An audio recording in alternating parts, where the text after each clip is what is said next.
या ठिकाणी बघा आमचा जाण्याचा मार्ग कसा आहे आता. तर तुम्ही बघा आम्ही कसं कसं चाललो या ठिकाणी. हे बघा नर्मदे आहे.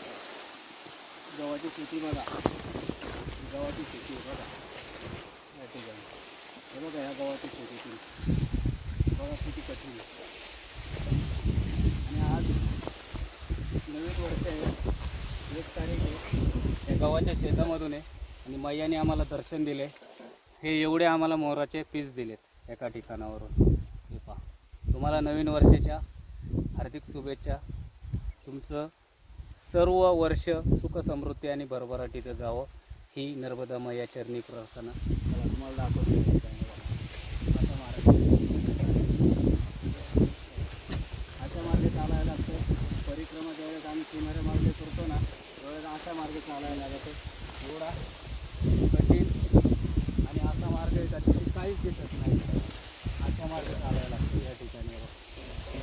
हे संपूर्ण हे बघा हे असं चालायला लागतं. गव्हाची लागतं. हे बघा मैया नर्मदाची, नर्मदाची किनाऱ्याने ज्यावेळेस चालत असताना असं चालू कठीण मार्ग चालावं लागतं. असा कठीण मार्ग आहे आणि परिक्रमा ही कठीण मार्गे होते. त्याच्यामुळे एवढा दिवस लागतात परिक्रमेला, भरपूर दिवस लागतात. ज्यावेळेस किनारा मार्ग चालतो ते असं चालायला जाते. त्या ठिकाणी नर्मदाजी आहे आणि कठीण मार्ग चाललेले.